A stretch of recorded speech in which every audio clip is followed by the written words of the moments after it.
What's up, everybody? CHM Carnivorous here. I hope you're having a wonderful day and a wonderful week. Now, I was coming in this tent to do a carnivorous plant grow tent tour, and that's exactly what we're going to do today. There's something very, very exciting happening right now. I have been waiting a very long time for this moment, and it is finally here, and I'm going to show that to you along with a lot of other really amazing things that are happening in this tent. So all that and more coming your way right now. See you in a minute. Right out of the jump, I'm going to show you that here in a minute, but I first want to talk about some of the other plants and how they're doing. The temperatures here, it's been unseasonably warm even for Florida for this time of year, so the plants have been not stopping. They're continuing to grow, and that is amazing. And so I haven't had any issues with trying to keep a heater on or anything for that. But first off, right in the center of your screen is the Maxima wavy leaf. It just opened up its newest picture, and the crazy thing about this is the older it gets, the more pronounced the sort of Maxima color pattern comes out on them. But when they were younger, they were very much a lime green, and now as they get older, they're starting off with all this spotting that you would see typical more on of a Maxima, and so that's neat to see. As they grow, they continue to have that sort of purple wavy leaf look to them, which is amazing. Just full of pictures, and these pictures last absolutely forever, and so most of these that are dying out is because I've been feeding them, but they last forever, and so that is very neat to see. It is doing great. Next up is this beautiful Mira by Truncata from Carnivorous. Absolutely phenomenal. The basils on them are growing exponentially, and so everything's a little dry. I got to get some water in here in just a minute, but doing very, very well. All the pictures look great. It is there you go. What's crazy about this plant is just how green the leaves are. I don't know what clone Carnivorous used for the Mira or Truncata, but the leaves on this is just very, very vibrant green, more so than most of the plants that I have in here. Again, the basil's doing very well, looking amazing there. Let's see, the Peltata by SB1 is doing just fine, continuing to grow. It is a very, very slow grower, and it's almost like it's reached the point where it's just kind of stalled out, which I'm fine with, because the last thing I need is these plants growing exponentially fast. I am running out of room. I'm going to turn this fan off before I get over here. Next up, we have Thorelii by Aristolochioides. Basil's doing good. It kind of just is growing at its same pace. You see it's kind of dying out there. I did feed this one the other day, so that picture's got a nitrogen burn spot on it. But it's doing very well, very lanky and long, which is what you'd expect from Aristo parentage, but very healthy. And so that is a male. I would expect it to flower here again fairly soon. This is the Patches, Sibionensis Patches by Truncata, and so it's continuing to do well. Here's its newest picture. When they age up, the peristome is absolutely gorgeous, so I'm excited to see how that continues to grow. Made a couple big leaf jumps there, but it's certainly taking its time. Stenophylla continuing to just branch out, doing phenomenal. It's getting quite large, and so it's going to be exciting to see. I cannot believe, given it being a Stenophylla, it has not produced a basil yet, but hey, we'll keep it going. I do need to get in here and trim up, get some of this dead leaf growth off of it. This next one here, I'm going to butcher this name. It's Ustucia by Spatulata by Jacqueline. I know I'm saying that wrong, but the exciting thing here is this thing has just been slow, and all of a sudden now finally it's making some very pronounced leaf jumps, as you can see there. So that is very neat to see. Got some good leaf jumps going there. The pictures themselves, I don't have any that are open, but that are colored up, but they are very neat, very molted, very spotted, nice looking pictures. And so I cannot wait for these newest ones to open up. There's a couple of plants in there, but the main plant is the one that is leaf jumping right now, and so that's very, very neat to see. This little guy right here, again, I can't it's not much to look at, but I can't believe that it's even where it is now. It was all but dead, and it has absolutely made a comeback, and I love that. IMA continues to do well, and so here is this newest picture right here. It's starting to get that long neck, and it's starting to make some pretty good leaf jumps. Not the fastest growing plant by far, but it doesn't necessarily like how hot it gets in this grow tent. Even though it's intermediate, it definitely is more on the hot side of intermediate, and so it is not necessarily enjoying that, but it's still growing. Here we've got all of those baby spatulata by Rob Cantley's that are growing out just fine. What's really neat about this one is I thought it was maybe a morphology issue or something was going on, but this particular plant just seems to want to produce these very wavy leaves. It's healthy other than that, and it wasn't like a dry out period, anything like that. For whatever reason, there's probably 4 plants in there, and that one in particular is growing like that. Here is some more of those, and as you can see, the pictures on them last forever. This picture is probably the same ones that you've seen in the last 2 or 3 tours. There's another one back there making a good leaf jump, and then this one right here is making a good leaf jump as well.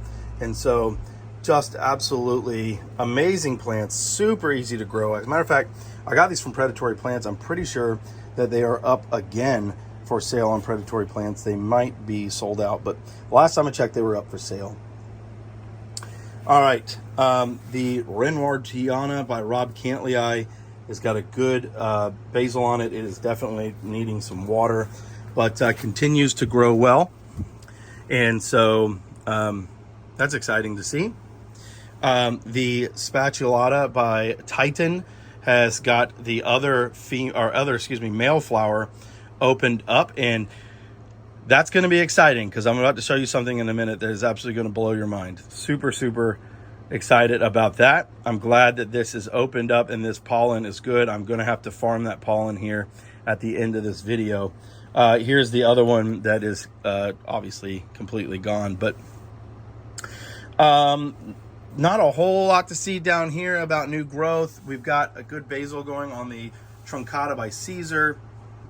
A lot of Giant by Caesar.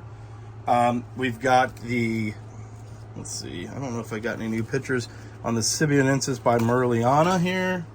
That one's doing well. Let's see, what else do we have? Truncatas. Here is the newest Truncata picture, if I can back up so you can see. On the JB by Patient, you definitely can see that Patient coming through. That picture is probably 13 and a half, 14 inches, but this next one is going to be absolutely enormous. This leaf is humongous, and this is the first leaf that's got that spade shape, if you will, that strap leaf, not spade shape, strap leaf. It is enormous. I mean, probably easily 13, 14 inches long.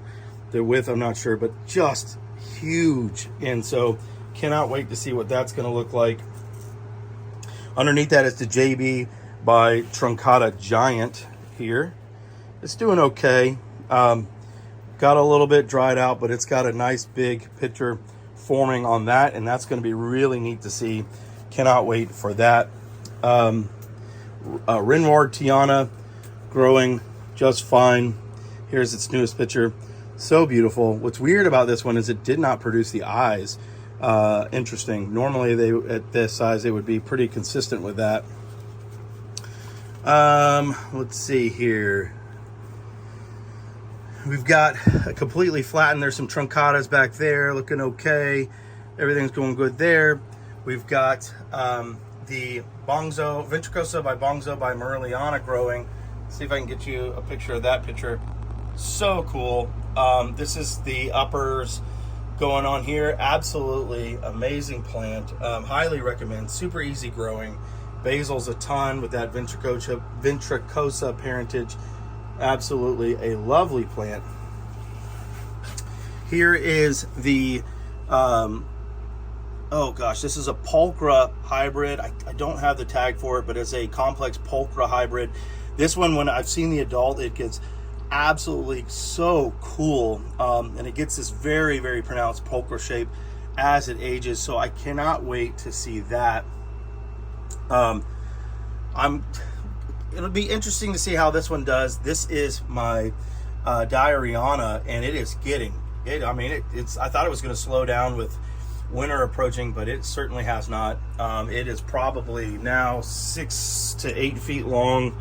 The vine, it sort of loops around and does its thing, continuing to grow very well.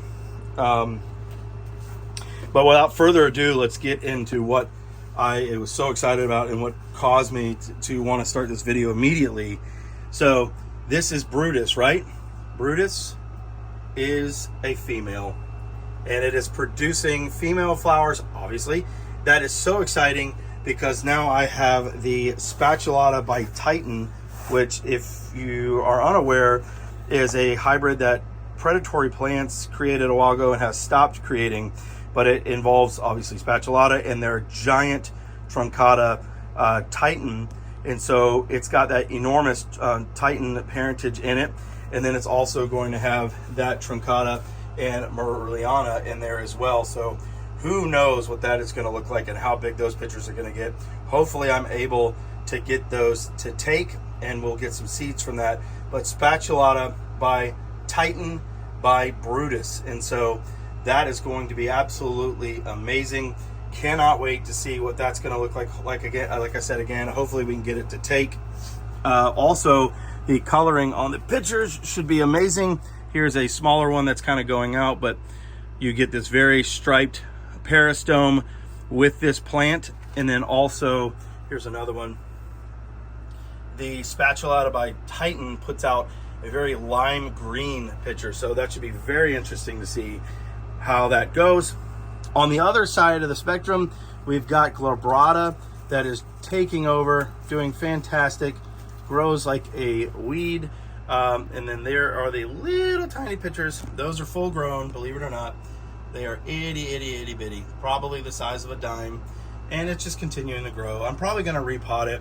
I did not do a very good job of mixing the perlite with sphagnum moss, so all the sphagnum moss basically is on top, sitting on top of a pile of perlite, which is not great because once the roots grow through that sphagnum moss, it's going to get real dry real quick. And so I'll probably be looking to remedy that here very shortly. We've got another, so down here is a good example. If I can get here in the bushes, that is a Caesar, and so very closely related to Brutus. Same parentage, just reversed. Doing very well. And there is a Hamakua behind there that is all but stalled out, which I expected, just because it is not getting any, it likes high light, and I've got it way down there on the bottom, so I need to get that picked up for sure. Here is sadly this thing has been trashed since day one. It is Spatulata by Merliana. Horrible grower. I have never been able to get it to grow. Somebody else has. That'd be awesome to hear. Cannot get it to grow, and so I've all but given up on it and just kind of let it do its thing. Here are the babies. Babies continue to do well. Not growing super fast, but we'll see how it goes. Let's see. The main purpose of this was just to show everything else is doing okay. Like I said, I do need to get in here and kind of clean it up. Been very busy life right now, and so I haven't had a whole lot of opportunity to get in here and do things. I will tell you, quick little pro tip, truncatas love to be fed, and so I have been feeding my truncatas on a more regular basis now, and they are showing that a lot, and so that's why you're seeing these enormous leaf jumps with that. But the main reason for this video was just to highlight and show off that female Brutus. I've been waiting a long time for that to flower. I cannot believe it's female. On the one side, I'm happy because it's female and I can propagate with it. On the other side, a little bit bummed because my goal was to have this female, or my female Caesar, and be able to cross it with my male Brutus. But the male Brutus is a female, and so now I have a female Caesar and a female Brutus, which will allow for a lot more diverse stock, but I may have to go on another look for maybe a male Brutus. So both of those are females. Not going to complain too much about that though, as females are definitely more difficult to find in the Nepenthes world. So let's see, let me go ahead and turn the camera around. Give me 1 second. So that was a quick tour. The main call out on that, what I wanted to show was that Brutus is flowering a female, and I've got a male Spatulata by Titan currently in flower, and so I will be definitely crossing those two, and hopefully we can get some viable seeds and get some amazing plants that would be Spatulata by Titan, Truncata by Brutus. And so those would surely be some big impressive pictures, and so hopefully all that will align and we'll be able to get that done. I'm going to go ahead and start cleaning up the grow tent, get rid of some of these dead growth, and then get some water in there, and then get some of that pollen harvested before I lose it. So I hope you've enjoyed this video. I hope you have a wonderful day and a wonderful week. I'll see you soon. Bye-bye.